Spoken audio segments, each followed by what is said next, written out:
సత్యాన్ని తెలుసుకున్నాం.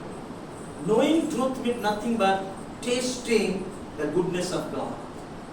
సత్యము తెలుసుకున్నటువంటి ఏంటంటే దేవుని యొక్క మంచితనాన్ని గురించి. Psalm number 34 verse 8 tells, మరి కీర్తన గ్రంథము 34:8లో మనం చూసినట్లయితే, oh taste and see that the Lord is good. యెహోవా ఉత్తముడని రుచి చూచి తెలుసుకొనుడి. This talks about the personal relationship and personal encounter with God.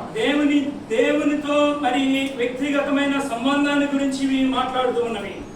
Then we will have great hope. అప్పుడు మనకి గొప్ప నిరీక్షణ ఉంటుంది. Another few words I will tell and close. ఇంకా కొన్ని విషయాలు నేను తెలియజేసి ముగిస్తాను. Some people say, కొంతమంది చెబుతారు, your God is so good, మీ దేవుడు చాలా మంచివాడు, so powerful, చాలా శక్తివంతుడు, so kind, చాలా దయగలవాడు, so loving, చాలా ప్రేమిస్తాడు. then why you go through all suffering? మరి మీరెందుకు ఇన్ని శ్రమలు అనుభవిస్తున్నారు? Suffering is because of sin. ఈ యొక్క శ్రమలు అవి పాపాన్ని బట్టి వస్తున్నాయి. In order to let us know the wages of sin is death, suffering, problem, all these things, the children of God they go through.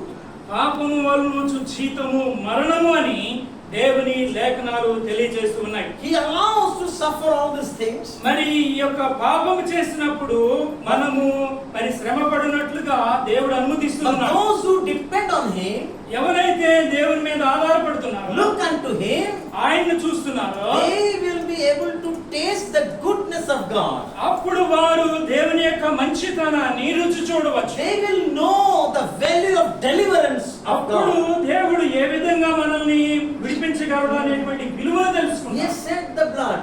ఆయన మన కొరకు రక్తం చిందించాడు. He has died for us. ఆయన మన కొరకు చనిపోయాడు. We are healed by His stripes. ఆయన యొక్క దెబ్బల చేత మనకు స్వస్థత కలుగుచున్నది. But still the man will suffer. మరి ఇంకా మనుష్యుడు శ్రమ పడుతూనే ఉన్నాడు. Why? Because ఎందుకంటే man is born with sinful nature. మనుష్యుడు అనేవాడు స్వభావరీత్యా పాపిగా పుట్టాడు. That's why Job chapter 14 verse 1 tells, అందుకే యోబు పత్రిక 14:1లో మనం చూసినట్లయితే, man who is born of a woman, మరి స్త్రీ నుండి పుట్టినటువంటి మనుష్యుడు, man who is born of a, yes, please read it. స్త్రీ కనిన నరుడు స్త్రీ కనిన నరుడు కొద్ది దినముల వాడై కొద్ది దినముల వాడై మిక్కిలి బాధనందును మిక్కిలి బాధనందును. See this one? We are all are born of woman. మనమందరము కూడా స్త్రీ కనిన వారు. Jesus also was born of a virgin. మనం చూసినట్లయితే యేసయ్య అయితే కన్య గర్భాన పుట్టాడు. It's a few days కొన్ని రోజులు and full of trouble. మరి చాలా శ్రమలు.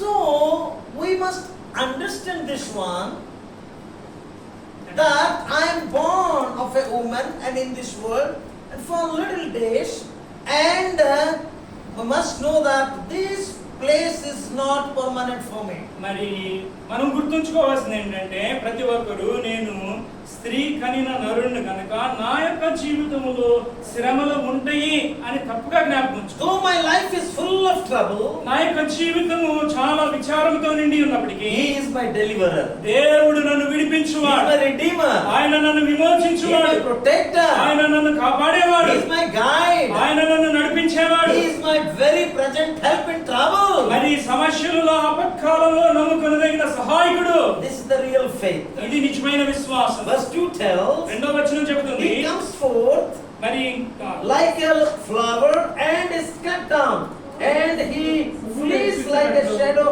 and does not stay. రెండో వచనం చదవండి. పువ్వు వికసించినట్లు వాడు పెరిగి వాడిపోవును, నీడ కనబడకపోవునట్లు వాడు నిలవక పారిపోవును. And okay, so lastly, one thing I want to tell. చివరిగా ఒక విషయం చెప్పాలనుకుంటున్నాను. Why children of God are suffering today? ఈ దినాలలో దేవుని బిడ్డలు ఎందుకు శ్రమ పడుతున్నారు? I can tell one thing. దాని గురించి నేను ఒక విషయం చెప్తాను. To prove Him and to bear the witness that how our God is good and how He is capable. మన యొక్క శ్రమలలో కూడా దేవుడు ఎంత మంచివాడు అని రుజువు చేయడానికే ఇవి మనకు సంభవిస్తూ ఉన్నాయి. He is there to deliver us. ఆయన మనల్ని విడుదల చేయడానికి ఉన్నాడు. And this is one part of the faith. అది ఒక విశ్వాసానికి ఒక పక్కన.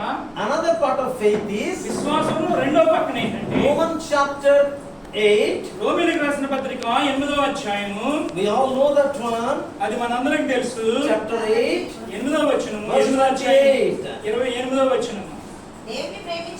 దేవుని ప్రేమించు వారికి అనగా ఆయన సంకల్పం చొప్పున పిలువబడిన వారికి మేలు కలుగుటకై సమస్తమును సమకూడి జరుగుచున్నవని ఎరుగుదుము. Those who love God, దేవుని ప్రేమించు వారికి, in other words, the children of God, ఇంకొక మాటలో చెప్పాలంటే దేవుని యొక్క బిడ్డలు, they face so many things, వారు చాలా విషయాలను ఎదుర్కొంటారు. suffering, శ్రమలు, problems, సమస్యలు, diseases, మరి ఆ యొక్క రోగాలు, failures. మరి తప్పిదాలు. Here the word says, we know that all things work together for good to those who love Him. ఇక్కడ ఏం చూస్తున్నామంటే దేవుని ప్రేమించు వారికి అనగా ఆయన సంకల్పం చొప్పున పిలువబడిన వారికి మేలు కలుగుటకు సమస్తము సమకూడి జరుగుచు. It is a